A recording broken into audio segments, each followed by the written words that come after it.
The following is intended for mature audiences only. Discretion is advised.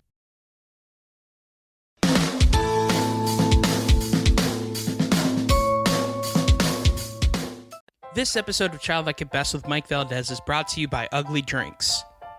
Ugly is a company that makes sparkling water with real fruit flavor. No sugar, no sweetener, nothing artificial. And with every purchase, a percentage goes to the Girl Up campaign. Ugly Drinks comes in delicious flavors like peach, lemon lime, cherry, and my personal favorite, watermelon. And guess what, Childlike at Best listeners? You can receive 10% off your first order by using the code UGLYMIKE at checkout. It's true. Usually calling me ugly would be offensive in real life, but at uglydrinks.com, it'll save you money. Visit uglydrinks.com and use the code UGLYMIKE to get 10% off your order. It's time to get real. It's time to get ugly. What's up, besties? This is episode 25 alive of Childlike at Best with Mike Valdes, and guess what, chicken butt? I'm still the second part of that title. Just a couple of stand-up dates before we get the show rolling. I'm going to be at the Vacillate Wine Bar in Miami on Sunday, November 17th. The show starts at 8. I'm pretty sure it's going to be a free show, so come out and hang out. It's going to be a blast. Also, on November 19th, I'm going to be performing at the Coral Springs Center for the Arts in the Level 3 Lounge. I'm going to be performing with Lisa Correo. That's going to be such a fun show. You can get tickets and more information at thecentercs.com. It's going to be a bananas show, man. Lisa is so funny, and she's honestly one of my favorite people in the whole world, and I'm so glad that she asked me to be a part of the show. So make sure you come out and laugh with us. This episode is Carmen Zita. Carmen is a very funny stand-up comedian who has a monthly stand-up show called the Download Comedy Show at the Speakeasy Theater. We talked about so many great things in this episode. She has such a vast knowledge in pop culture and in comedy. I really think that you guys are going to enjoy this episode. So without further ado, please enjoy the very funny Carmen Zita.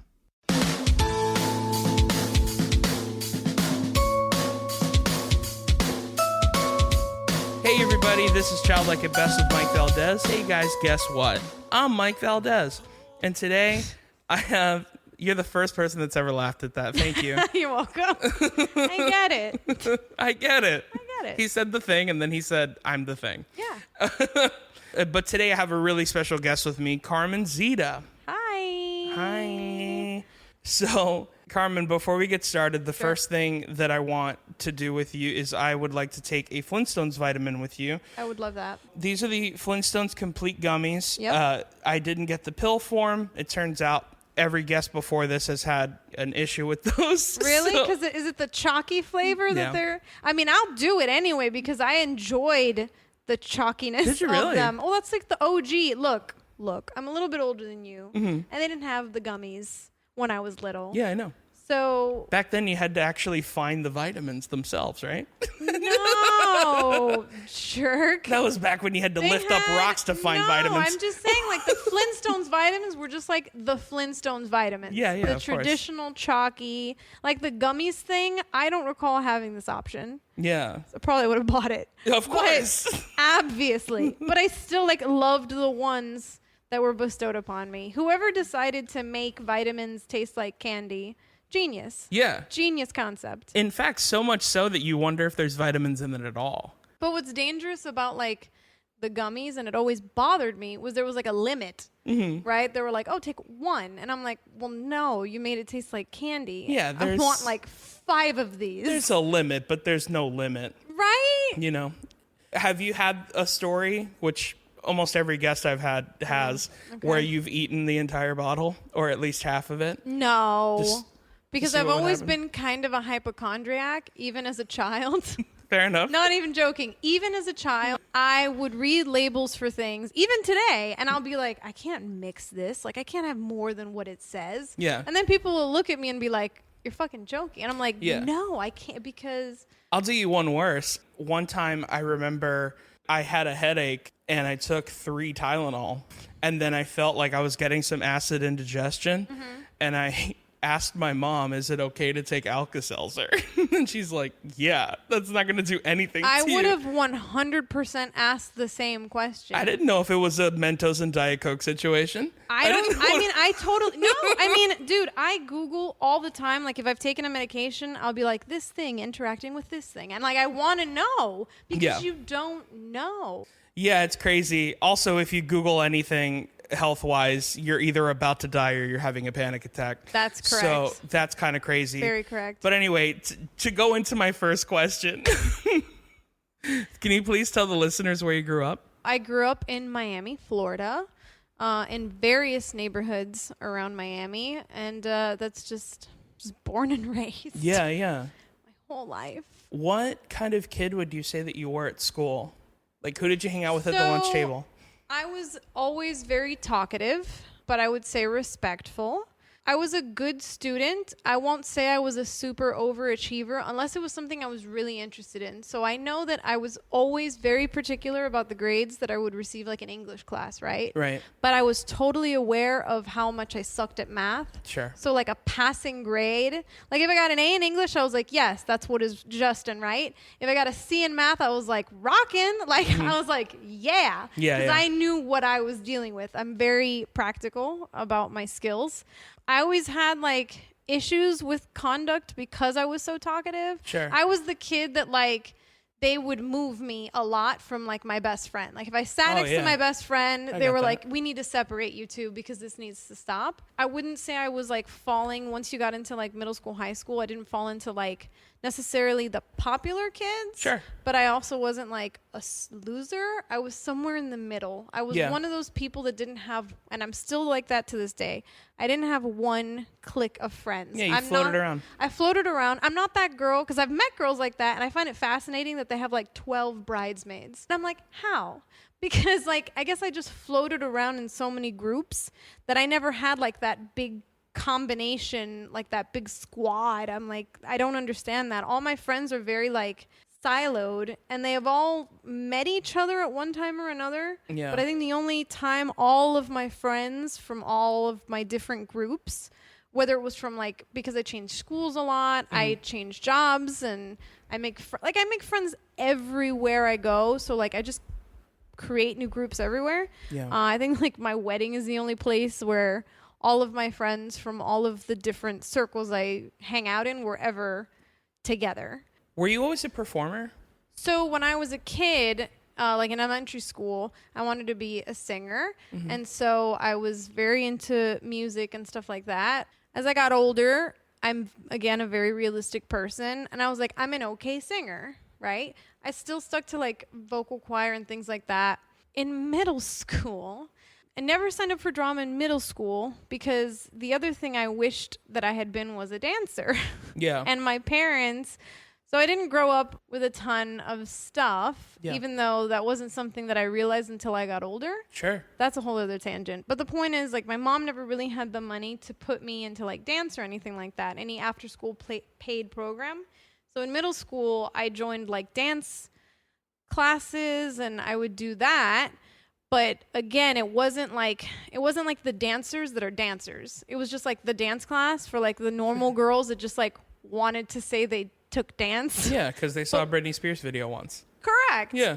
But that's even, I don't know. You're going back to those chair dancing things you did. What I did. So I remember my 6th grade dance recital. So we would have a dance recital at the end of every year.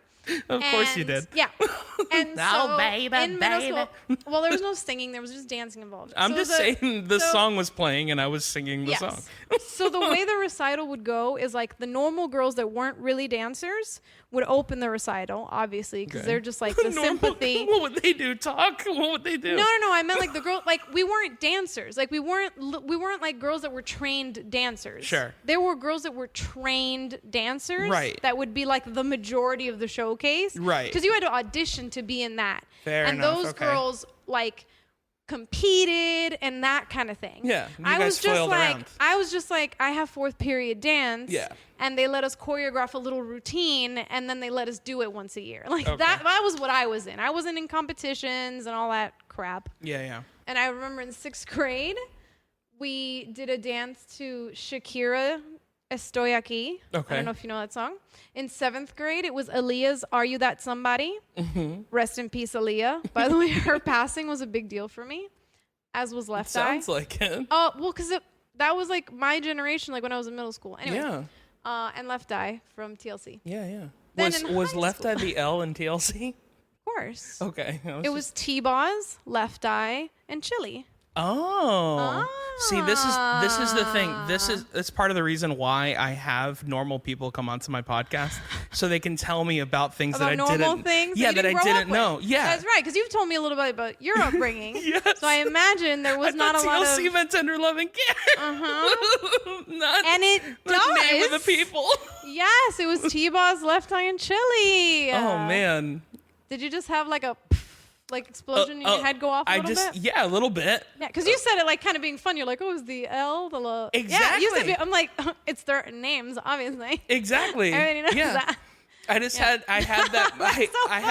had a moment, like those magic marker moments where you get that clear one that changes the colors. Yeah, and you're like, oh, what does this marker do? Change all the colors? And you're like, oh, wait, it does? Yeah. That's crazy. Yes. Yeah, that was that. Oh my God, you're so welcome. Then still on the performance train, in high school is when I started doing theater, like freshman year. Because I had a brother that was a couple years older. He's 3 years older than me. He started doing it. And then I started doing it. Again, still singing. I still did vocal ensemble. Well enough that I was in the group that you had to audition for or compete and stuff. But I've always been more of an ensemble singer and alto. Always been very shy about that for some reason. About singing or being... or like singing. Like I've always been super shy about it. I don't know why. I feel like there's something showy. Like when you can sing decent and then like you sing in front of people like correctly, it always feels to me like you're kind of showing off a little bit. So I mean, well, you are. You are, right? You are. So I don't like to do it. What people don't realize is that if someone is good enough for the audience member to go, I could do that they're really good at their job. Because it's not easy at all. No. It's like comedy. Like, I'm funny. I'm the funniest guy in my office. I can be a comic. No, you can't. Right.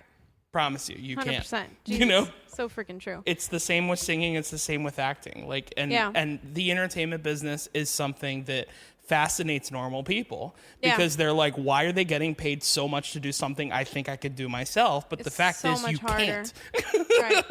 Right. Yeah. Or you're too afraid to. Exactly. Which is, I think now that I'm older, I'm kind of giving myself kind of the credit I never did before. Sure. Which is why I'm able to do stand-up now. Yeah. But I've always I'm not one of those people that didn't have a support system of people saying, oh, you're good at this, you're good at that. I've always had people say, oh, you're good at this, you're good at that. But I've never believed it myself. Sure. And so now with stand-up, by the way, everyone, I'm a stand-up comedian. Yeah. So we didn't tell it. Yeah, we figured it out. Well, I'm a stand-up comedian now. This is the only thing in my life, and I did improv for a long time, and I thought I was good at improv too. Yeah. And I was pretty good at like sketches and writing stuff, but right now this is the thing that I have felt the most comfortable with, where there's days where it goes so well that I'll go home and be like, this is the thing I'm actually good at, that I can admit to myself that I'm good at, which is only something I feel every once in a while. I don't feel it all the time. Sure. Did you grow up going to church and stuff like that?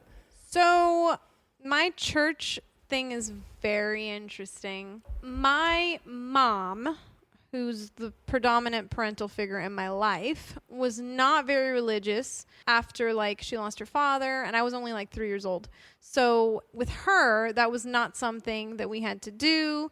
I was baptized, but I never had a communion. I'm Catholic, by the way, like a shitty Catholic, but because I'm assuming you're Christian, or because you guys don't get confirmed. Well, I don't know. What did you grow up in? Like Christianity? Yeah, I grew up in just regular Christian. Like if it were a flavor of chip, it would be normal. Right. You know what I mean? The vanilla, right? The vanilla ice cream. It would be the original Lays. Right. Yeah. But I don't remember. Like you guys don't get confirmation and CCD classes and all that stuff, right? You have no idea what I'm talking about.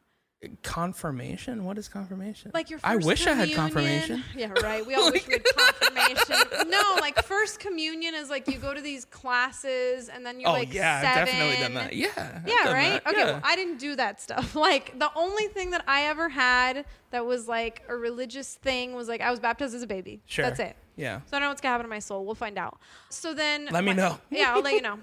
My mom wasn't very religious, so she didn't make us do any of those things. My father had married a woman who was religious because my father was also not religious, but his wife was, I'm sorry for the expression, kind of a Jesus freak. So she would take us to Christian church on like a Saturday night, which was horrible, by the way. Yeah. Holy shit. Yeah. The only time I liked it was when we had like this black preacher who was like black pastor, I guess would be the proper term, who was super like hyped up all the time. Yeah, Tony Evans? I don't know who it was. You're talking, I was maybe 7 or 8 years old. Yeah. She would dress me. Oh God, she would dress me like a Mormon child. Okay.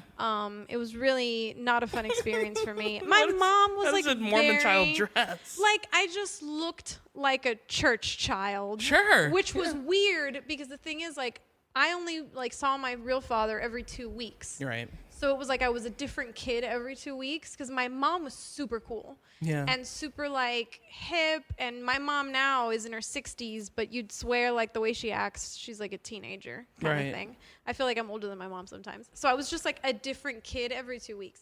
So that was that experience with the church. Most of the time my dad would sit like on the other end. Like it would be like my stepmom, me and my brother, and then my dad, because then he could fall asleep without her kind of noticing. Sure. And I always found it so hypocritical. I was like, you're making us do this. You don't even want to be here. Why are we doing this? So that was that. And then as a teenager, in middle school, I made friends with one of my neighbors, and her mom was very Catholic. Mm-hmm. So then I started going to Catholic church, to which my mom was like, why? And I was like, I don't know. I'm doing a thing. So I was part of a youth group. I really enjoyed it. What was your youth group experience like? Was there like a youth band with like a hot worship leader? No, it wasn't like a youth band or anything. It was I more almost like a wish, little debate crew. I almost wish you can go to a church now to see how what I just said is exactly what church is now. Yeah, like, It's well, like I mean, it's like crazy. Like you have to have a look to be a youth pastor now. Oh no. Like, So it's I like- know what. Okay, so the last time I went to church willingly, I went to fellowship church, and I want to say I was like 20 or 21. Mm-hmm. So this was a while ago. Sure. And I remember the youth pastor was like this super cute young guy. Of course. And he had a super cute young girlfriend. Mm-hmm. And they were probably going to get married next week so they could justify like having sex with each other. Yeah. Like that kind of vibe. That's very popular. That's another thing that I can't really tell people that's really frustrating about going to church when you're single. Youth group is essentially like kids finding the person they're going to get married to. They get married at 18. Yeah. And then once you're 20 years old and you go to church single, you're almost like the outcast. Yeah. You're like, a weirdo. There is no one who is single. I think that's a Christian thing, though. Yeah. It is. That's the thing, though, because if you're patient and you wait for them to be 23, they'll be divorced by then anyway. Right. That's so accurate. With about 4 or 5 kids already, by the way. Yeah, absolutely. Somehow. Yeah. Yeah. It's crazy. My relationship with a lot of that stuff is really weird because, like, I was in the system, I worked in the system, and you're making it sound like Department of Children and Families, like you were in the in the system. I'm calling it the system because there was an order to things, and it has nothing to do with what I believe in. Sure, it's, you know what I mean. Well, that's why a lot of people walk away. So I walked away from Catholic church when I was a teenager, like in that era of the youth group thing, for 2 reasons. Mm-hmm. One, I started getting pressure of like, oh, on Sundays you can't take the little cracker because you haven't had, I don't want to say the wrong word. I think it's the Eucharist, whatever. It's the freaking cracker. You said it right. Eucharist, in my mind. I always call it the cracker. It's the cracker. I couldn't get up on Sunday to get the cracker with my friend and her mom. Yeah. Because I hadn't been confirmed or whatever, had my communion or whatever. So they were like, oh, here are these forms. Go take it to your mom so you could do this thing. And it was like $100. My mom was recently divorced. at that time, and like we were not doing well financially, and she looked at me and was like, I'm not giving you $100 for this. This is ridiculous. Why would you have to pay money to... You have to pay money to do that stuff. So then the next thing... Just so you know, listener, if you've done that, you can go to the grocery store and buy crackers. Thank you. So fair. And you can buy saltless, shitty crackers that taste exactly the same. You can pretend all you want that's Jesus' body. Absolutely. Like, it's not doing anyone any favors that you're paying $100 to a church so you can have a piece of a freaking matzah cracker. Yeah. And then the next part was that same friend's mom would always try to get me to go to confession. I've never gone to confession like with a priest. My mom was always very anti like confessing to a person that you don't know just because it's a priest doesn't mean anything. So I had the same thing. I was like, no. So I agree with her on that. Yeah. So she told me, my friend's mom told me, like, literally said, like, Jesus will be mad at you if you don't confess. And I was like, well, I guess this is the last day I'm going to church with you. And that was that. That really bothers me that she said that because, it doesn't bother me that she said that. It bothers me that because I know there's so many people that believe it. Yeah. And the thing is, she believed it. The thing is that that's just not true. You know what I mean? Right. Because if you really believe that Jesus died for you, right? I understand that the whole point is like, we're not worthy and all this stuff. But if you're constantly apologizing, to me, it's almost like you're telling Jesus what you did wasn't enough. So I have to keep apologizing. Yeah. And it's like, why are we doing that? Right. You know what I mean? Like, that's just pointless to me. Yeah. You know, so it's just like... Also, like, what a thing to say to a child, right? Of course. I mean, I was, maybe 12 or 13 at the time? Yeah, but fear is how they get really, kids. Really, though? Right. Thankfully, though, I always had my mom as the voice of reason to be like, no, you don't have to stop. Like, you're fine. She was always very much like... My mom grew up in New Jersey. Like, obviously, she was born in Cuba. Well, I say obviously. No, I'm from Miami, so I say obviously. My mom's Cuban, but she was raised as a kid in New Jersey and went to, like, school with nuns. Yeah. Like, back when nuns could, like, hit you. And that kind of era of stuff. Yeah, before they started singing in Sister Act. Correct. Right. I mean, these were, like, the kind of nuns. Back in the day, I don't know if you knew this, nuns had to, like, shave their heads. Like... I think I'm aware of this, yeah. Yeah, and I guess it was like just to make them like less attractive, and it's another control power thing or whatever. I guess. Yeah, That's I don't know. dumb. So my mom was never a huge fan of that whole system because of what she went through like in Catholic school. Yeah. And so she's always been very much like, if I believe in God or creator or whatever, I don't have to go to a building to express that. Yeah. Right? Like, I don't have to go to this specific place and talk to this stranger. And as we've all learned, right? I really agree with your mom. I feel like I would like her a lot. She's fun. Yeah. She's a good time. Yeah, she seems cool. Yeah. That's very true. Like, even biblically, it's like when two or more are together, that's technically church. Like, what we're doing right now is church. You know what I mean? That's interesting. It's not an order of rules. It's not being in a building. It's not lubricating yourself to what Jesus is about to say to you by singing 3 songs before it happens. Like, it's not that. You know what I mean? Yeah. Like, dude, if you're not Catholic, you've never had to pray the rosary. Yeah, I know. Yeah. Jeez. I mean, I definitely know all these things just because, like, it is exhausting. You know, when you go to Christian colleges and Christian schools, they're like, you know, they teach you about all religions because their whole thing is like, let's all talk about how dumb all the other religions are and let's talk about how awesome we are. And it's like, well, we're not much greater either. Like, we were still invented by people. Yeah. You know what I mean? So you went to a Christian college? Yes. Okay. Yeah. My best friend actually also went to a Christian college. Yeah. My college was in Tennessee. It was called Bryan College. Mm-hmm. Sounds like it was made by some guy named Brian. Probably was. It was. And it was really, really freaking weird. It was a Southern Baptist college. They were the kind of place where if you had like R-rated movies in your dorm room, they would like give you points. What? Yeah. If you had 3 points, you would get expelled from the school. Wow. Yeah. So just having the Matrix trilogy would be a no-no. A no-no. Wasn't the Matrix rated? I guess it was. It was. I never thought about it. So you know what's funny? is that the more violent movie that came out that the year that Matrix Reloaded came out was Passion of the Christ. Well, obviously, because it's more violent. Like, yeah, it doesn't have guns in it, but Passion of the Christ was way more violent. Right. It's like human torture and all that fun stuff we all used to do to each other. Yeah, it's awful. Medieval torture is so great. It was way before that, but you know what I'm saying. So the fun facts about R-rated films for me. Yeah. As a child, my super cool mom allowed me to watch pretty much anything. Okay. And then she would just like cover my eyes for like the boobs. That's her. That's it. So let me tell you this. A lot of people, seems weird to me. People that know me actually know this about me, and I think about it now, and I'm like, how weird, because I have like nieces and nephews, and like I look at how little they were. I think when my mom had me, and I'm the only girl in the family, I just have brothers. I think she was like, I just made a best friend. So she wanted me to like love all the things that she loved. Sure. And my mom loves horror movies and like all that good stuff.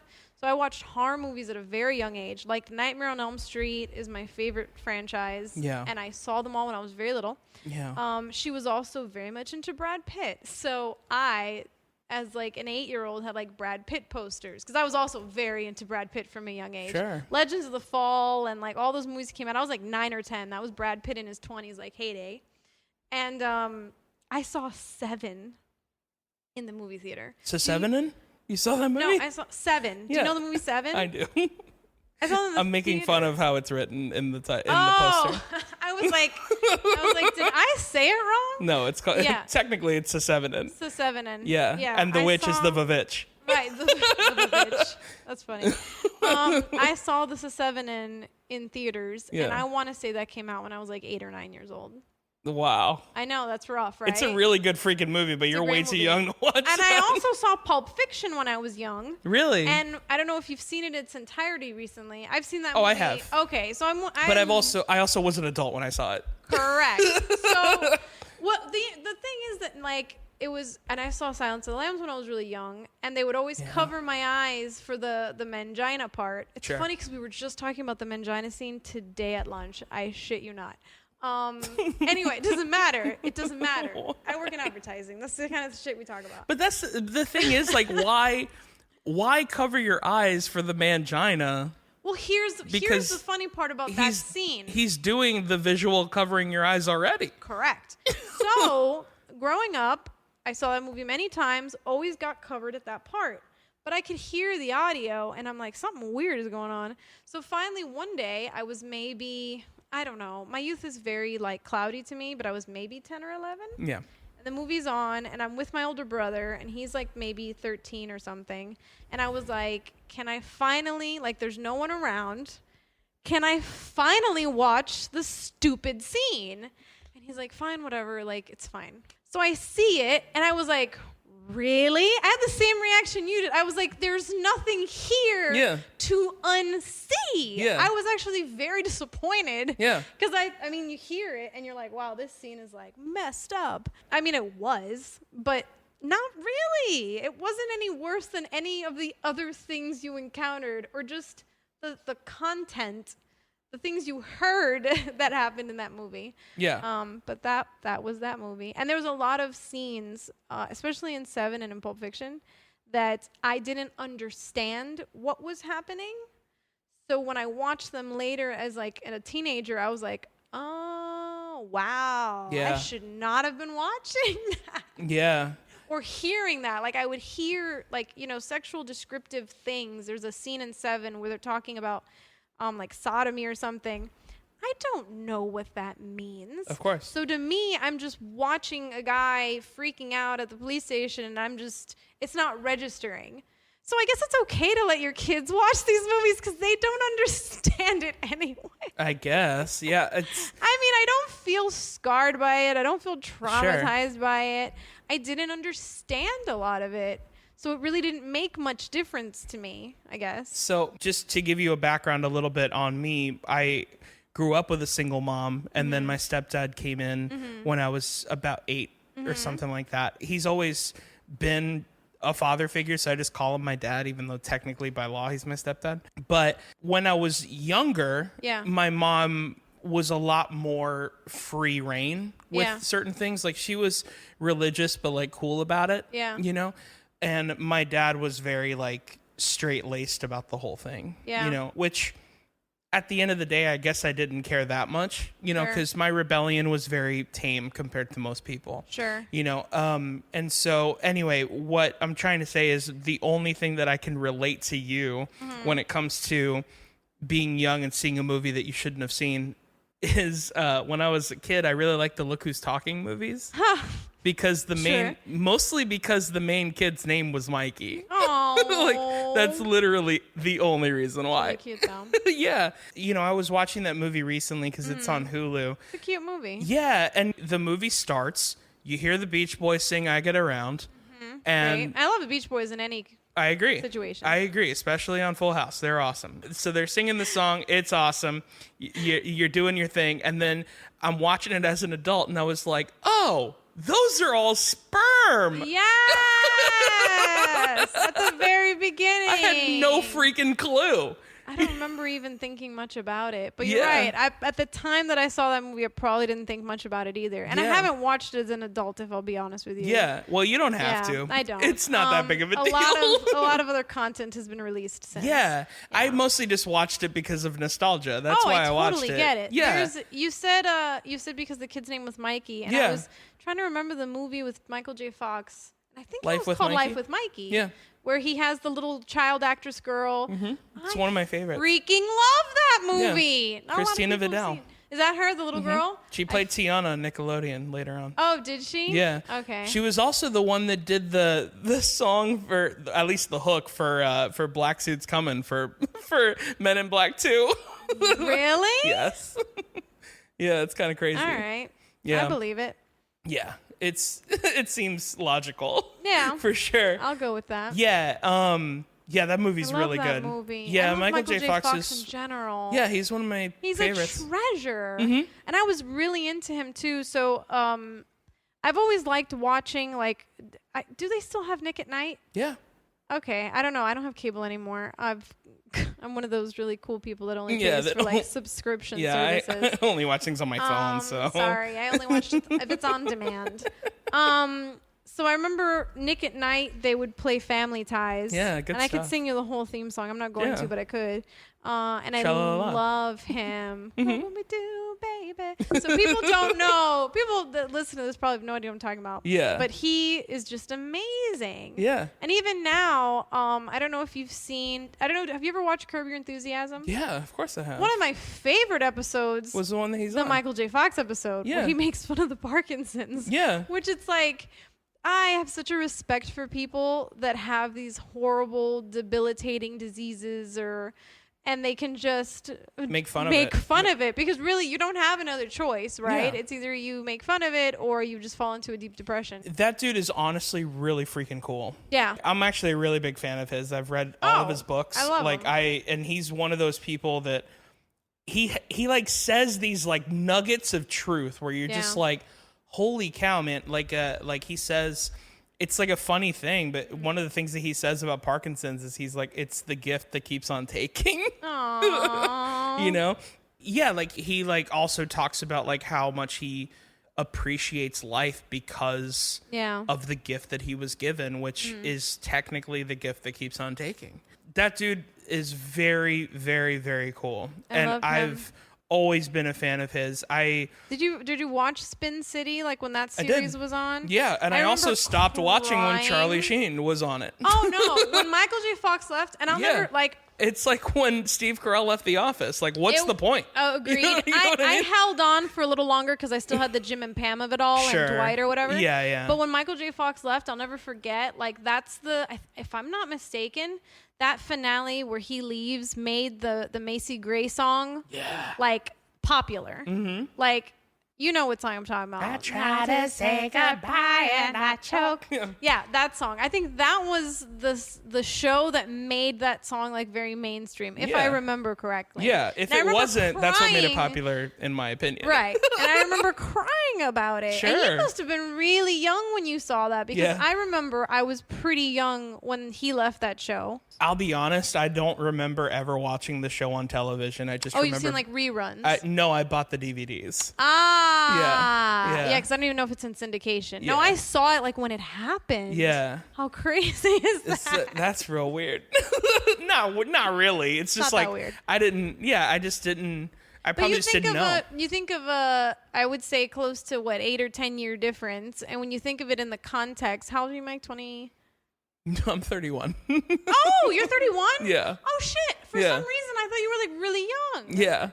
Most people do. I was going to say it's your cherub face. Like, you look so young. I do. Oh, no. Then you should have. No, then you have no excuse for not seeing Sin City in real time. I definitely do. I lived in a Christian household. That's fair. But like that was like on television. Like there was nothing wrong. You have to understand how annoying it is to live in my house sometimes because it's the kind of thing where do you remember the TV Guide channel? Yeah, of course. Yeah, so you would watch this channel, listener, if you're 12 years old, you would watch this channel and it would tell you all the things that are going to be happening throughout the course of the next hour and a half. The channel still exists, by the way. Does it really? Yes. And What's the point? I know this because when we go to the, my in-laws have a timeshare in Sanibel. Okay. And it's an very old community, and they have like 4 channels. Yeah. And so we always have to refer to the TV Guide channel to see what's going next. So one of the things about the TV Guide channel is that while it's scrolling up, it's certain things. There's a little like thing on top that's telling you like the 10 sexiest bathing suit models. Right. You know, like all these things. They give it like one of those gas station advertisings. Exactly. Kind of thing. But it was always, I remember it always being over-sexualized, and I know this is true. Really? Yes, I know for a fact that this is true because I've been reprimanded for it many times. What? Because my parents think I'm just watching this channel to find out who the next top 10 sexiest people are. Like, I don't care. So, okay, when my biological father was in my life, he did have these weird things that were hard to grow up with, but like, you know, I could put the kibosh on that around 12 or 13 years old. Yeah. But there were weird things, like I'll never forget my cousin and my aunt wanted to take us to go see Mars Attacks. Mm-hmm. And I don't remember if Mars Attacks was PG-13. I want to say it was right. It's not R. It's a PG-13 movie. You're talking to a person that knows a lot about ratings. About ratings, because you had to. Yeah. Well, I remember my aunt and my cousin wanting to take me and my brother to see it, and I was maybe 10. Yeah, Michael J. Fox. Fox. He wouldn't. Right. Yeah. Yes. Among other amazing people. Yeah. You're right, Michael Yeah, J. Fox. he's totally in it. He's totally in it. He totally dies. Yeah, he Spoiler. totally does. It kind of sucks, but so does Jack Nicholson. Yeah, so does everyone. Fair. A lot of people do die, but it's a great. I love that. I love that. Those are the aliens. Yeah. So I couldn't go see that because I wasn't 13. Yeah. Mind you, at my mother's house, sure. I'm going to see 7. Yeah. Do you understand what I'm saying? Of course I do. Like, I was dressing different. As I was getting into middle school, it was really hard to have a dad like him because my mom was all about me wearing purple nail polish, right? Yeah. That's a teenage girl. I'm painting my nails. I want to dye my hair. I want to shave my legs, all this stuff. Right. And those were all things I had to remove before getting to my dad's house every 2 weeks. Yeah, I guess in a way, my life was a lot easier because I was a guy. Because I feel like it would have been worse if I were a woman. It's hard when you're a girl. Of course. Especially I think with fathers, I mean, a father like that, because my stepdad is not like this, and he has a daughter also. Mm-hmm. I think it's hard sometimes when you're that kind of guy, the way that my dad was, it is very controlling. And when your little girl starts to grow up and develop and stuff, it's a whole, I guess, another can of worms. Yeah. And I guess I understand it because, like, I have a niece that's 9, and I'm seeing her grow up and get more. And it's weird what 9 looks like. She looks, I mean, she's tall, and she looks, I think, older than I did when I was 9. Mm-hmm. And you start to think about, like, oh, my God, she's going to become a woman, and shit's going to get crazy. It's going to get weird, yeah. It gets crazy, and like boys become a thing, and yeah, I think it is a lot. And I grew up the only girl, and I had 3 brothers, so yeah, I think I got it worse Because I'm sure. There's more things that you want to do different. You want to cut your hair. You want to shave your legs. Like, I started shaving my legs at a young age because, like, I was furry. And my mom fully supported me not being furry. She was like, go on with your bad self. But I would have to grow it all back for my dad's house. I'm not even joking. What? I'm not even joking. I would shave my legs and have to grow my leg hair back to go to my dad's house so that he didn't notice or didn't realize that I was doing that. So did you take like hair growth pills or something? No, I'm just furry. So in 2 weeks I could grow my leg hair back. Like that wasn't hard. Okay. Fair I'm enough. a Latin girl. Like it wasn't hard to grow my hair back. Have you ever, like, I don't know how good, you look like you have a pretty decent beard if you want to. I'm not sure. I can't tell. Not really. No? Okay. Well, like, if you looked at my brothers or whatever, like, they're the kind of guys that shave clean and then a day later they have stubble. Like, we're that kind of hair growth kind of. I don't think I've shaved in a couple of weeks. Oh, my God. Yeah. Are you kidding me? I'm not. My brothers are like full on. My husband's the same. Have you seen him? Yeah. Yeah, we've met. Yeah. That guy, I mean, it's full situation in like a week. Yeah, I can't. That's in the a way, level of hair growth I have. In a way, I'm glad for my personality. I like that I look young because it helps with acting gigs. It helps with a lot of different things. Yeah, I get it's a good problem to have. You know what I mean? Yeah. I mean, I think I look young too. You do, but I think you look really young. No, you look great for 45. Yeah. Oh wow, so cruel. No, but like whatever. I'm 33, but like. Are you really? Yeah. The year of our Lord and Savior. Yes. Yes, I am. That's so funny. She's going full circle. No, but like think about it. Lady Gaga's 33. I'm 2 weeks older than Lady Gaga. Like that's why when I look at how I look. Yeah. And I look at like. I mean, and I love her, by the way. But she does look a lot older than me. Yeah, but she's also lived a life. You know what I mean? You don't know the life I've lived. I'm not saying that you haven't lived a life. I'm just saying, like, yeah, she's lived a life. She looks like she's lived like the life you only read about in biographies. Yeah, I guess. You know? I guess. Like Lindsay, I'm Lindsay Lohan's age. You know what I mean? Well, she has lived a life. That's what I'm saying. It's a little easier to look young when you haven't done heroin. You know what I mean? That's like fair. It's a lot easier. That's very fair. But anyway, I want to move along into. Because we were talking a bit about this. What were like the fandoms that you had when you were growing up? So like, what were you watching? You know, things like that. So many. I also feel like this is going to be majority of what we talk about. So that's why I wanted to move into this. You know? Yeah. Because I've got a lot. Oh, I know. And that's kind of why I wanted to talk to you about this, because I feel like this is something we really get along with each other about. What were like the first few things that you remember? Oh, God. Well, when I was really young, I was a huge fan of Rod Stewart. Okay. You familiar? Yeah. Okay. The guy that looks like a Jeff Dunham puppet now? That's not fair. How dare you? How dare you? How dare you? I don't want to continue this. I'm just saying now. No, he's 75 and he's incredible. He's mostly plastic. No, he's not.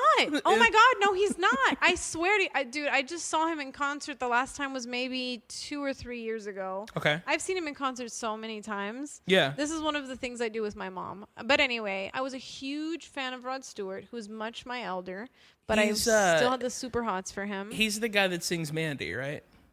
No, that is not Mandy. That's oh my God, what's his name? The pianist. He used to be Bette Midler's pianist, Barry Manilow. Barry Manilow. Okay. No, I am talking about Rod Stewart. Yeah. Who sings "Do You Think I'm Sexy?" Yeah, or "Forever Young." Yeah. Maggie May. They're both very great singers. Yeah, and they both have like the spiky blonde hair, which might be why you got them confused. Yeah. But I'm not a fanalo of Barry Manilow. That's what they're called. They're called fanalos, by the way. Are they really? That's true. Yeah. It's funny. And I know that he was Bette Midler's pianist, but yet I'm not a fan of Barry Manilow. Okay. So yeah, I was always a big fan of his. I had his poster on my wall. I have like me. Yeah. I could show you a picture. Like, no, I believe you. It's a thing. I had his poster on my wall. He's the first person I ever saw in concert.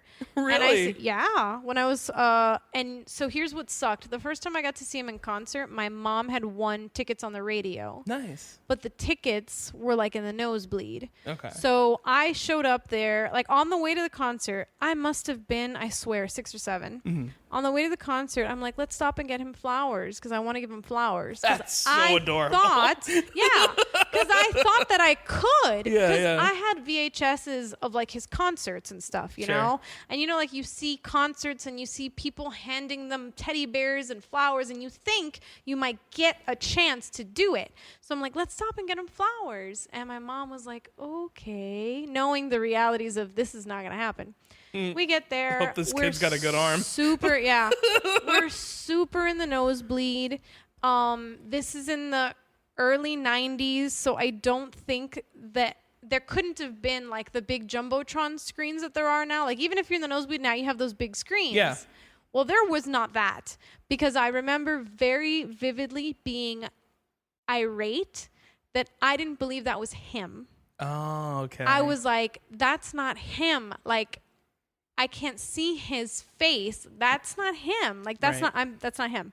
So, like, I'll never forget my parents taking me down as far down as they could and, like, sneaking me into one of the lower floors to be like, look, that's him. And I was kind of like, okay, whatever, if you say so. And then my mom did something terrible shortly after that where, like, I wrote him a fan letter and I got a response back. And it was typed but then signed on the bottom.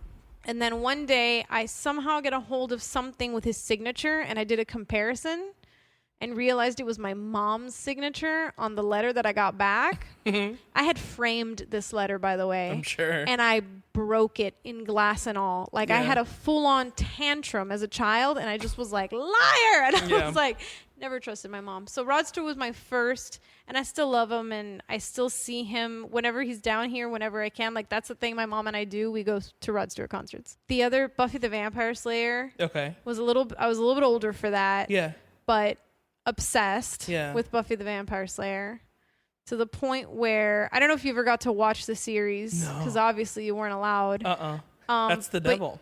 Yeah, that's the devil. Vampirism. Anything, I would say, in terms of like the world of fandom, anything to do with vampirism, I've always loved. Yeah. And I know that it started Even with Twilight? Yeah. I'll tell you. I'm so sorry to admit it, but I will. That's fine. I was in college when the Twilight books came out, like before the movie, and I read that series straight through. Sure. I was like a senior in college when they came out. I went to class with my Twilight. All the girls had them. Like, we were not ashamed of this. Yeah. And I saw all the films. They were terrible, but I had to watch them because I was a fan of the books. Were you into like product placement and like commercials and things like that for different snacks and cereals and things like that? What do you mean was I into it? Like, when it happened, did I address it? Like, did I notice it? Like, hey, there's that can of Coke on that table they conveniently zoomed into? No, yes, but also like, are there things in your craw, like, for example, you remember certain songs? Like, oh my God, yes. I know. just remembered one right now. Do you remember Creepy Crawlers? Yes. You remember that? Where you made the little, like, out of the goo, you'd make molds of insects and stuff. And it smelled like a butthole. It smelled weird, but I loved it. It was the Easy Bake Oven for guys. Yeah, and I also had an Easy Bake Oven. Of course, yeah. I wanted one so bad. I understand, because it was awesome. It was I used to awesome. love bake little cakes and shit, which now that thing has gotten really advanced, by the way, that Easy Bake Oven. Yeah, now it's just an oven. Yeah, now it's just, they just give kids an oven. Yeah, now it's just the oven at your house. It's real weird. I had, I mean, the kind of the cool thing about being raised, and you have a sister, like being raised with, but it's different, right? Because you had cool boy toys and you didn't want her toys. Whereas I'm a girl and I have my toys, but I also wanted like my brother's toys. Sure. Like, you didn't care to steal your sister's toys. I mean, it's different. Except for the Easy Bake Oven. Well, to be fair, a lot of that reasoning is mostly because our age difference is very vast. We're 10 years apart. Sure. So I was just mostly too old for the things that she was into. Like, I was... Yeah, but like, you also didn't like... So I also have a brother that's 15 years older, and what he gave me was like the music of that time. Yeah. Like when he was much older and I was a kid and we were listening to like Two Live Crew. Sure. He exposed me to that stuff and like Michael Jackson and Eddie Murphy and stuff. I envy that. Like, I envy being the brother that like taught my sibling about a band and all that stuff. Yeah. Because my sister's just the type of person, and don't get me wrong, it's not like I never tried. You know, it's just my sister's just you the type. could if you wanted to. Yeah, my sister's just the type of person where she's like, I mean, I could listen to this, or I can just listen to this Selena Gomez song that I wanted to listen to in the first place. Yeah. You know? I guess we get it from like our mom. Yeah. They're also like fans of like pop culture and music and movies, and that is something that me and my siblings relate on like highly, right? Yeah. So I have like my one brother, the oldest one, that we talk about horror movies all the time because we're both horror movie fans. Then my other brother, who's also in like the theater and the acting and all that stuff, and we just talk about everything, especially the weird stuff. My brother that's 3 years apart from me, we have the most in common, and we also fight the worst of like our siblings. I don't fight with my oldest brother ever. But he and I fight terribly, but we have so much in common. And we like weird things. Yeah. Like things on YouTube that other people must have also found funny because they were somewhat popular. Like, have you ever heard of like Charlie the Unicorn? Yeah. Right. Hilarious. Yeah. Right? And my husband has a great sense of humor. I show him Charlie the Unicorn. He's like, what is this? He's like, what? Have you ever heard of The Cloak?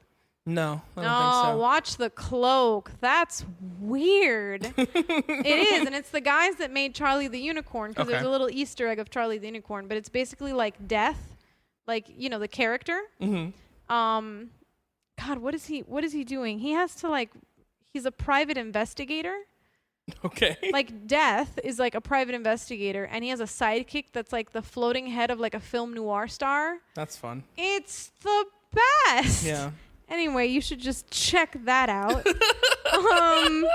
We were also Mystery Science Theater fans. Yeah. Did you watch that ever? I did. I found it on my own. Sure. It was something where it's funny, the more that I've grown. As you get older, you appreciate it for sure. Yes, and But also I also start to realize like how different I am from just my family in general. Yeah. Like, I'm so different from everyone in my family. It's really weird. Like, my mom was actually telling me, because I was telling her about Mystery Science Theater, because now she's like starting to get into shows a little bit. She's starting to get into the binge culture of things. Like she started watching Stranger Things and Handmaid's Tale and like things like that. And, you know, so she'll ask me what's a good show to watch. And I'm like, well, there's, you know, and one time I remember talking to her about Mystery Science Theater.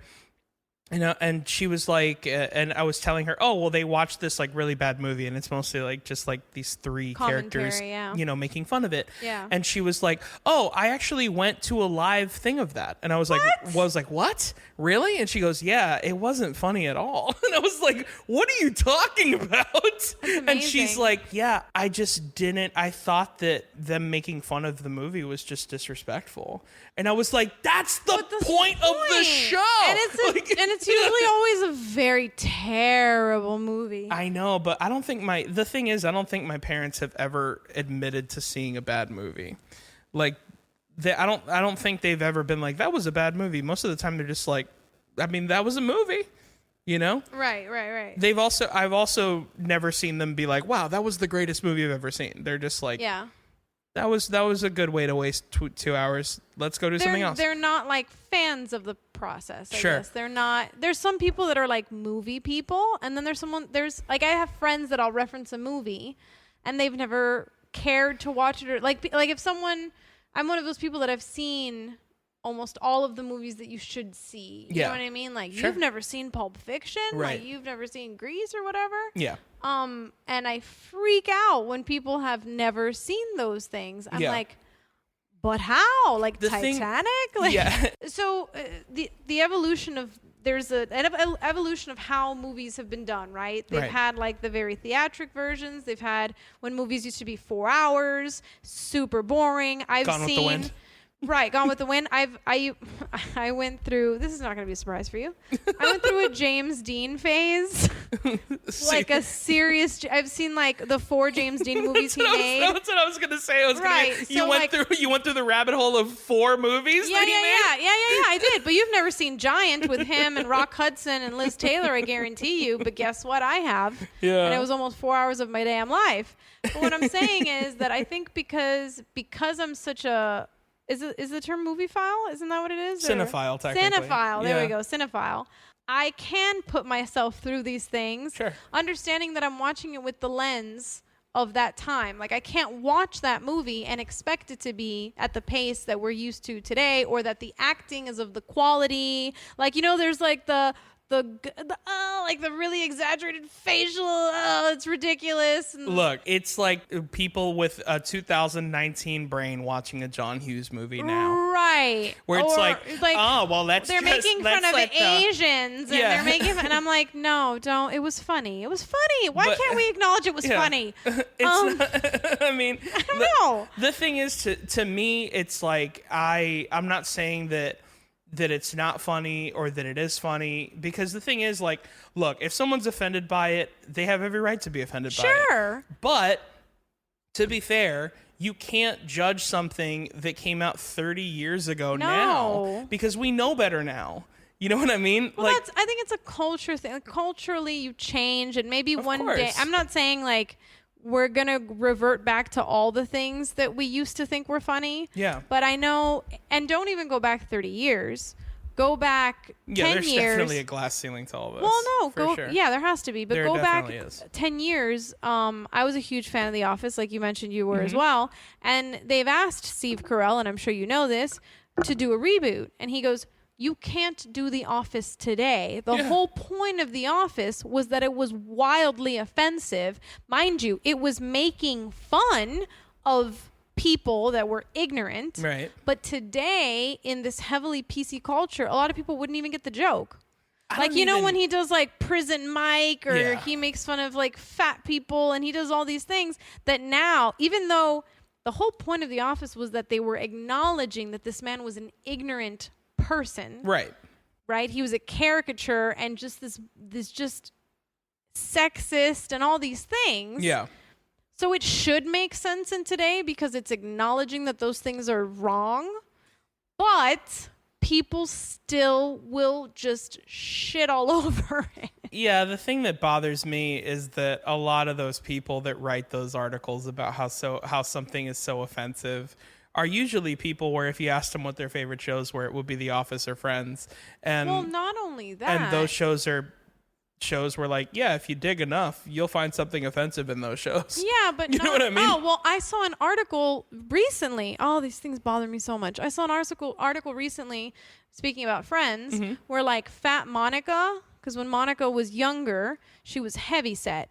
They're like, Fat Monica is also problematic. I want you to know. Yeah. I've only seen 2 episodes of Friends, and thank God you're referencing one of the ones I've seen. Oh my God. You've only seen 2 episoes yes. of Friends? Yes. I mean, to be fair, like, you're male and the whole thing about your upbringing. And right. I understand what comedy is, and I don't. Right. And I actually like things that are funny. Yeah. Right. So, like, this whole idea that Fat Monica was problematic because of her women's self-esteem.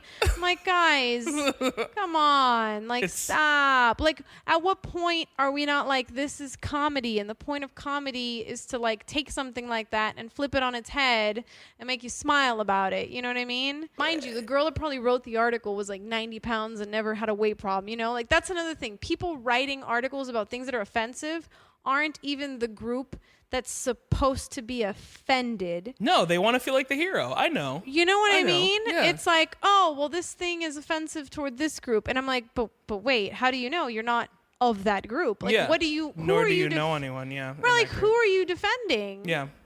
Yeah, it makes no sense. So weird. I have a friend that a few years back, he's a designer, and he made a custom shirt that says, I hate being bipolar. It's awesome. And it's got it's like a really cool type lettering. And he sold a few of those online. I actually bought one because I thought it was funny. Yeah. And he got shit for it Of course. a few years back by someone that messaged him like, I find this shirt offensive. I don't think it's funny. Blah, blah, blah, blah, blah. And I'm like, even a person with like bipolar disorder. How freaking funny would it have been if the second message was, this shirt's hilarious, I'm going to buy one? It would have been amazing. That would have been amazing. That would have been amazing. And I want to say someone else jumped into the comment thread with like, I'm bipolar and I think it's funny. Like one of those type of things. And I'm like, that's like, oh God, aside from the Starbucks cup, which I can't, I don't even want to get into that. That's so I don't even funny. want to. That's really funny. The Target sweater. The OCD sweater. Do you know what I'm talking about? No. So maybe 2 Christmases ago, Oh my god. Target came out with like cutesy sweaters, and one said OCD, obsessive Christmas disorder. Sure. They had to pull it because people were saying that's offensive to people with OCD. Make it stop. And then the worst part is that brands feel like they have to cave under the pressure. That's the worst part. That's yes. the worst part. Did you hear about the Stranger Things controversy with the smoking? Oh yeah, I remember that. There is 134 smoking events in Stranger Things, and this is rated TV maybe 14 or something. Yeah. So now Netflix is like, okay, we've limited smoking on a show that's so X stupid. rating. Mind you, it's set in That's the like me- 80s when you could smoke everywhere. It's a sign of the times. You know what I mean? Like, it's to make it, yes. I remember even as a kid, and you do too maybe, like smoking, you could still smoke in a restaurant in a certain section. Yeah. Yeah. It's just a sign of the times, That's also like me contacting Hulu and being like, listen, I watched Handmaid's Tale and there is a lot of sexual misconduct on this show. And honestly, I know people who may have possibly gone through sexual misconduct, so maybe you should edit all of that out.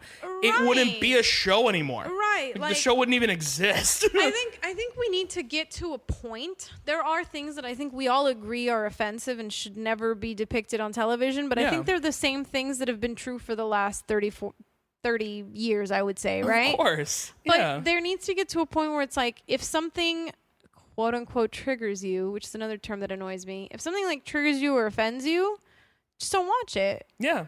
But like, why do I need to now pull this content from everybody else? The thing is, like, a lot of people don't realize how much their voice is being heard just by not watching something. That too, yeah. You know what I mean? Yeah. Because your voice is being heard when you turn something off rather than... Because what you've done now is, now that I know this is controversial and I never heard of this before, well, now I'm going to go watch it. Right. And because I want to know what the fuss is about. You're making the problem that what you think is a problem, you're making it worse. Yeah. Like, absolutely. that's what it is. Yeah. 100%. You know? So, were you a cereal fan growing up? Yeah. We talked about this a bit. We did. So there will be phases where like I just crave cereal sometimes. My husband's the same, and we'll go to the supermarket and we will agree that like dinner will be cereal. Okay. Because like when awesome. I don't know if you've ever done this before, but like when you get to a stage in your life where you could say like, I can have breakfast for dinner. Of course. Yeah. Like we've made like, and in our minds, it's like a crazy concept. I'll be like, what do you want for dinner? And I'm like, do you want to make like eggs and bacon and pancakes? And I'm like, yes, because we're adults and we can. It's our house. Yeah. So that's what we do with cereal sometimes. We'll have cereal for dinner and we will be happy. What are your favorites? So I have some weird ones and I have some, I think, classic good ones, right? So, of course, I was a Fruity Pebbles and a Cocoa Pebbles fan, especially the milk at the end. What? Don't ask me to pick a flavor. Too hard between those two. Anything Flintstones, basically. So gummies. Yeah. The Flintstones Push Pop that came in the orange flavor. Yes. Say something to me. Yeah. Flintstones cereal. I was also a fan of Raisin Bran. Okay. But I was upset when they added the second scoop. Okay. So they used to the proportions are all wrong. No, like there was a whole ad campaign when I was a kid and they're like, now with 2 scoops of raisins. I'm like, I didn't ask you for that. I didn't ask you for that many freaking raisins. I only wanted a few. How am I supposed to properly blow this out of my colon? You know what I'm saying? With 2 scoops of raisins. Too many raisins. I didn't ask for that. And they never took the scoop away. It wasn't like a limited time scoop. It's there forever. Limited time It was the 2 scoops are there forever. Frosted Mini Wheats. Yes. When you let them soak.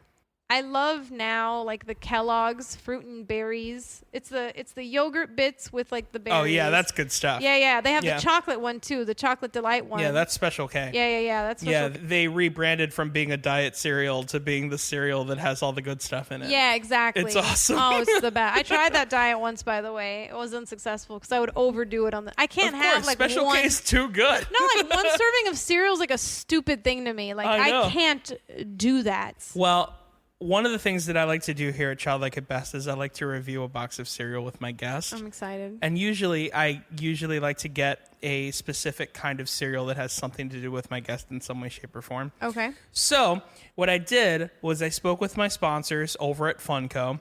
Now, by sponsor, I mean that I like them and I buy all their products. Awesome. And by spoke to, I mean I tweeted them repeatedly and they didn't get back to me. So what I got for you, since you're a very pop culture kind of a person, I got you excited. Chandler from Friends cereal. Oh, but this is like flashback Chandler. I know. Oh my God, when he had Flock of Seagulls hair. Oh my God, does it come with a toy? It does. Can I have the toy? This is for you. You've never had someone more excited? Yeah, I would have thought I brought the Backstreet Boys here. Oh my God. I'm so happy. Well, we haven't easily pleased. We haven't even moved on to what we're actually about to do. Are we gonna eat it? Oh yeah, we are. Okay. So I'm gonna open up this box, and I'm also going to pour it into my Reptar cereal bowl. I'm gonna try to mic it so that way all the ASMR weirdos can loop it and make it their ringtone or whatever the weird thing it is that they do. That was a good one. So it would be fun to review this cereal, but what I think would be way more fun is to review this cereal as a character from Friends. Okay. Or the character on the box, whatever you'd like to do. Oh, wow. So what I'm going to do is I'm going to play music. Oh, wait. From... I got to think about it. Well, I'm trying to think of like what character. Okay. You can either be your own character in the Friends world. It's not true to form. Or just be one of the characters from Friends. So whatever you'd like to do. Whenever you're ready. Best song ever. Go for it. I just start eating and talking? Yes, please. Okay. So, as an educated paleontologist, I'm going to say this cereal is good enough for a bronchosaurus. Bronchiosaurus? That's Ross, guys. That's it's terrible. Good. He was a paleontologist. I thought it was very good. No, it was terrible. I thought it was great. I was terrible. I'm so upset. Well, Ross from Friends, ladies and gentlemen. He was a paleontologist. He was a paleontologist. Yeah. Absolutely. And he wanted you to call him doctor, even though he wasn't a real doctor. I don't remember that. I do remember him being a paleontologist. Because he was a PhD. Oh, was he? Yeah. He'd be like, Dr. Ross Geller. And then it'd be like, you're a paleontologist. So, yeah. That was terrible. Yeah, I don't know. Something I will say about Friends that I always found really annoying is the theme song. Oh my God, I love the theme song. The theme song's great. Don't get me wrong. It has nothing to do with the actual song itself. It has to do with the fans of the theme song. Because I always clap. Yes. Yep. Those are the kind of people that annoy me. Every time. You're the equivalent of singing "Happy Birthday" at the middle of a Chili's to a person you don't know. No, that is not the same. And I don't like people like that. No. It's one of the reasons, also, hot take, why Happy Birthday, in my opinion, is the worst song on the face of the planet. Oh, it is the worst song. There's literally no one that can sing that song well. And also correctly. No, but like the person with the best voice on the planet can't make that song sound good. Yeah. For some weird reason. Yeah. Because I agree with you. And inevitably, there is always somebody who will get the lyrics wrong. Because it's a song that everyone knows until a certain part. You know what I mean? Like those people at Chili's. Like they'll be like, happy birthday, dear. Happy birthday. And you're like, oh, why did you even start singing? No, the only part you can get wrong is the person's name. Can I really talk about this cereal though, real quick? Yeah, you can. Absolutely. I don't know what flavor it's supposed to be, but there's hint of like lemon. Like there's a citrus. Did you try this? I've had every Funko cereal, and they all taste the same. So I mean, I'll try some. Do they all look the same too? Like they no, all they don't. They don't. They don't all look the same. But I mean, I'm still enjoying it. the ones that I need some milk though when I get home. Yeah, the ones that I have tried all taste relatively the same. Very Fruity Pebbles kind of reminiscent. Fruity Pebble-esque, but like it's lemony. There's more citrus to it. Yeah, fair enough. Yeah, I definitely feel that for sure. I'm into it. Yeah, it's all pretty similar.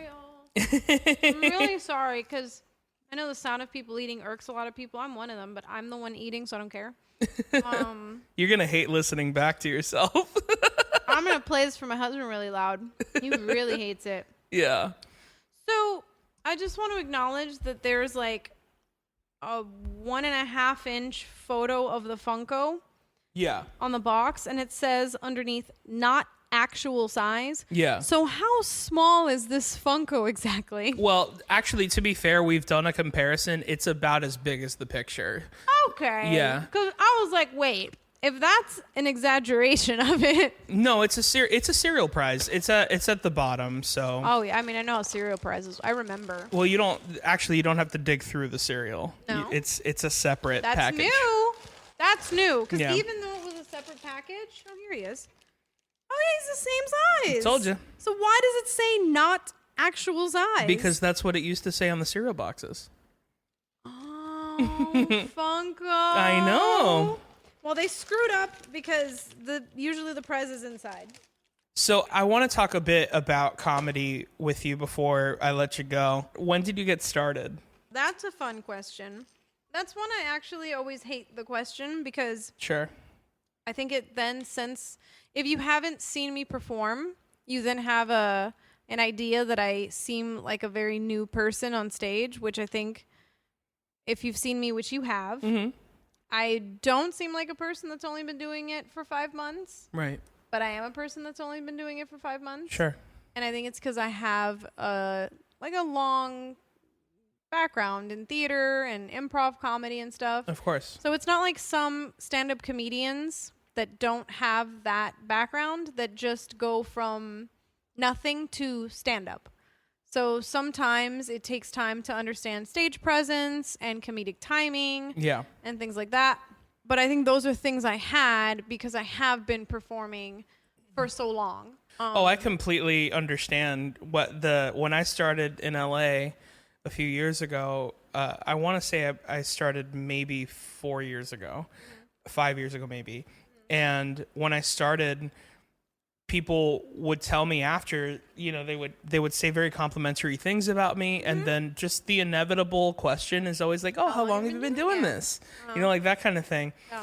And I would always lie to them because I felt embarrassed that I had just started. Yeah. That's, you know what I mean? That's definitely how I felt a few months back. But I feel like already I've seen kind of traction where there's people that have been doing this for a while that have taken notice to me and have asked me to do shows and like I'm booking stuff. Like and you've performed there too, but I think for me, it's a big deal that I'm already booking shows like at the Improv, you know what I mean? Right. And I'm now hosting my own shows, like I'm producing another show. And I think that for a while I felt like starting later, because it is later, right, to start in your 30s, was to my detriment. But I also think that if I'd started in my 20s, everything that I talk about now, I mean, it wouldn't have happened yet, because I talk a lot about relationships and I can kind of get like dark while also still being like really excited about it. I make like murder jokes. Yeah. I talk about body image and stuff like that. And I throw out kind of like these, I'm a feminist, but I'm also not a very good one kind of material. Sure. And I didn't have any of that material or confidence 10 years ago. I feel like some people maybe take a little while to hit their stride because a lot of comics usually start very young. Yeah. And I didn't. So I also wanted to mention, like, even though I just started performing the material, I've been writing the material for years because I have had it as a resolution to do stand-up comedy for years. It's been on my to-do list, and the years have been going by, and for one reason or another, I was just, this to me, stand-up, was the scariest thing I could ever do. Sure. Ever. So when I started with a workshop. That's how I did it. I went to a stand-up comedy workshop because I figured if I'm paying for it, it's like $250. Like if I'm paying for it, I'm going to be forced into doing it. And I'm going to do it because I paid for it. That was me just kicking myself in the ass. And when I went to write jokes, like in the workshop, I had these things already written. Like I didn't write them during the workshop. Right. They just helped me kind of with like phrasing and confidence. Because I'm the kind of person that, like, I make people laugh a lot. Like that's a thing I do at work and stuff. I just, like, I'm that person. There's some comedians that aren't necessarily that outgoing in their regular lives, but they like kill it on stage. Mm-hmm. But I like to say the things. One of my jokes, which was like my opening joke, the first one that I wrote, was something that I had told a coworker months back, and he lost it laughing. Mm-hmm. He'd be like, "I cannot believe you said that." And then I figured out a way. Basically, the line and the premise of the joke is like I've told you guys, I have a husband, like I'm married. Premise of the joke is basically like, I don't let myself go because I'm 15 pounds from divorce ready, like on any given day. Which for people, they think that's like an outrageous thing to say when you're like currently married and like happily married. It's also a very superficial thing to say, which is not the times that we live in because we're so body positive and all this bullshit. So that line of, I'm always 15 pounds from divorce ready, was just something that came out of my mouth in the context of a conversation. What I was talking about, like my husband and someone being like, "Oh, well, that's nice, and marriage is forever." And I was like, not necessarily. I said that, and my friends were like, "Wow, that's outrageous." And then I remember repeating it in conversations somehow, like finding a way to say it again. And getting the same reaction from people. And I'm like, that's funny. Yeah. That's funny. And I'm writing it down. And I finally got to present it as a joke months after that. But I had things written down from years ago. And I went back and I referenced those things to see if I still found them funny today. So in my head, I've been a stand-up comedian for a while. That's really interesting. I was just talking to somebody last night about this, where I've never met the comedian, essentially, who started stand-up comedy because it was like a resolution. Because to me, the way my brain works is like, if I tell myself this is a resolution, once I do it, I've achieved the goal. Now I can move on. To where it's like, why keep doing it? I already achieved my goal. You know what I mean? Yeah. So that's why I find it interesting. So like, was it once that you performed, you basically just got the bug, essentially? Well, once I performed, like the first time I performed, like part of the workshop was like your graduation show was at the Improv in Doral. Yeah. And it's opening up like another set of like this new faces thing that they do, right? So I literally was like the third comic of the night because we were the first comedians to go up, the kids from the workshop, and it was only 3 of us that completed it, I think, of the 4 that signed up. And I got such a great response from it. And I'll never forget, my husband was my greatest supporter, by the way, and I dragged him through years of improv shows. And if that's not love, I don't know what is. Yeah. Because he's sat through some terrible things, but also the most honest person about, he doesn't bullshit me. Like, we have a very honest, because you know when you do bad, right? Especially if you're a performer. Like, I'm not a person that's naive to when I did poorly. Yeah. Or when I did well. I know when I did well. You feel it. Yeah. And he's the first person to be like, yeah, it could have been better. Like, he'll tell me straight up, and I appreciate that honesty. And I'll never forget, like, first I had a great response. I got off stage, super excited, still from the rush. And because it's a big room to perform in front of, right? It's not like a little open mic somewhere. It's a decent size, 50 people in the audience. And he came up with this shit-eating grin of like pride. Like, he was so proud of me, because I also know he was so scared for me. Yeah. My husband's like an introvert, the complete opposite of me. I know it's a cliche, but he's a complete opposite. He doesn't like to public speak. Like the idea of speaking in front of people makes him want to throw up type of thing, right? Yeah.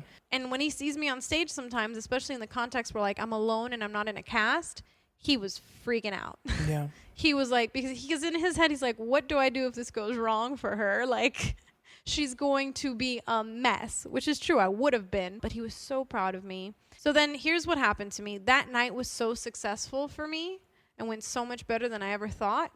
It took me maybe 2 or 3 weeks to finally get the courage to go to an open mic because I was scared that I felt like it was like dunking on LeBron James. Like, if you play basketball and you dunk on LeBron, like, you should just stop playing. Yeah. Just don't ever play basketball again because it's never going to get better. Exactly. That's what I felt about that night. Yeah, the next one is going to be him dunking and putting his balls in my mouth. Yeah. Exactly. Absolutely.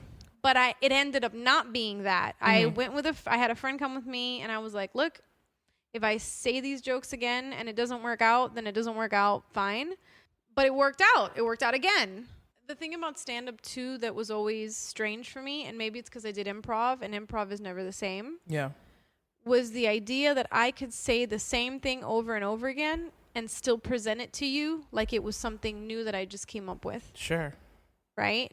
Yeah. That I never wanted to start telling a joke, and it seemed rehearsed. And it happened for the first month or two because I noticed it. I noticed that I started telling the jokes verbatim. And then I was like, no, I can't do that. That's the point of telling the joke, is phrasing it differently and finding like little things to add to it and build on it.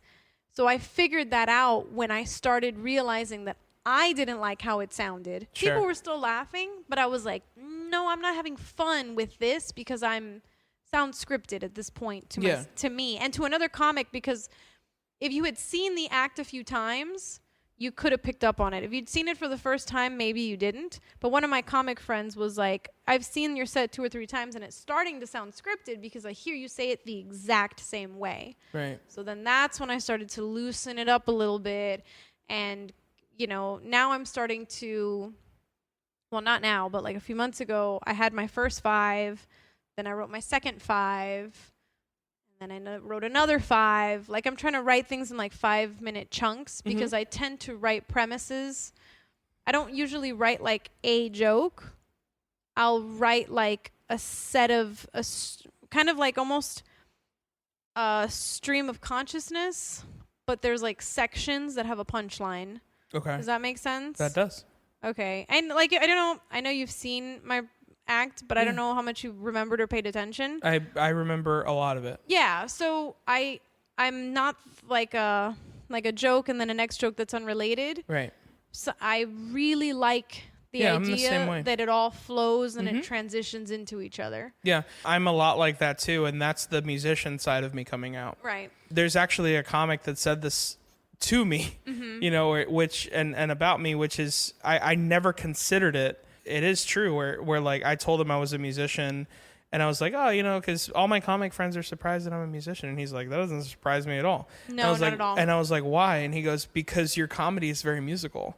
And I was like, well, yeah, because I sing. And he's like, no, because it's almost like, and he phrased it, and there's a saying in Spanish where they'll say, cántame la cuenta, which means like sing me the story, you know, and so essentially it's like it's the way you're telling the story. Yeah. It's almost like you're singing a song. You know, there's a performance behind it. Yeah. Like that kind of a thing. And that's what makes you. You know, Yeah. like that kind of a thing. I never considered it. Yeah. It was like, that's just how I tell jokes. Yeah. You know what I mean? That's how I find it funny. Yeah. You know, and it's funnier if you say this word in a high register. It's funnier if you scream these words. Yes. It's funnier if you know, if you keep it real quiet so everybody's listening. Yeah, And then you yeah, go yeah. back up here and, you know, that kind of thing. So, Yeah. but these are all things that, again, you don't consider because, you know, you've been performing for a while and you just know that that's what works. Right. And again, in a weird way, like that's what makes us lucky as opposed to the people that really are starting now, because they have to work through all that. That's like part of the reason why it takes people 9 years to develop a voice. Right. To where it's like we almost cut the line by doing that. And it's know? funny that you say that because I've thought about that and I've had that conversation with people. And I read an article from a comedian an older gentleman from like New York, and I can't remember his name right now, but essentially he started doing stand-up in his 30s, and people asked him like, oh, well, how did it feel to start late? And he's like, well, I didn't spend, my 20s at open mics and chasing women and boozing up. By the time I got on stage, I knew who I was. And I read that line, and I'm like, yeah, it's a completely different story. If you'd asked me to have done this when I was 21 years old, my life was completely different. And literally... Intentions are different, too. Intentions are different. And literally who I was because of where I was at that time in my life was totally different. Absolutely. Where can people find you? So, online? Yes. My Instagram would be the best place to find me. So it would be at Carmen Zita. So Carmen and then Zita all together. And I host a show once a month at Speakeasy Theater in North Miami Beach. Yes. Called the Down Low Comedy Show. Great show. Thank you, Mike. We had you on last month. It was that's awesome. why it was great. No, I'm kidding. That's why it was great. It was just kidding. one. The others have not been great, but the one was. No, it's a really fun show just because that energy is so cool. Right? There. It's so cool in there. I love creating that. So for people that have never been, most of you listening probably never even heard of it. It's a small black box theater in the back of a taco shop, which is so New York. And it's an intimate setting, but people that are there for the comedy. And that's one of my favorite places to perform, at a place that's dedicated to the people on the stage. So it's not like a side thing at a bar, just randomly. The people are like, what is that? There's a guy talking. Oh, it's stand-up. Okay, whatever. And then they keep talking. Yeah. They're there to sit in the audience and to laugh. So we try to make it like a little comedy club type of feel. And I'm also producing a new show at Lincoln's Brewery, which is also in Miami. It's going to be a monthly show with a lineup of awesome comedians, different comedians every time. Okay. For me, you can find me on Instagram at Mike Valdes, on Twitter at I am Mike Valdes. You can go to whoismikevaldes.com to find out the answer to that question. And that is it, ladies and gentlemen. Carmen, thank you so much for doing this. No, thank you for having me. I really appreciate it. This was really fun and a long time coming. Thank you so much for listening. This has been Childlike at Best with Mike Valdes. Subscribe, tell all of your friends so we can grow this family. Bye, besties.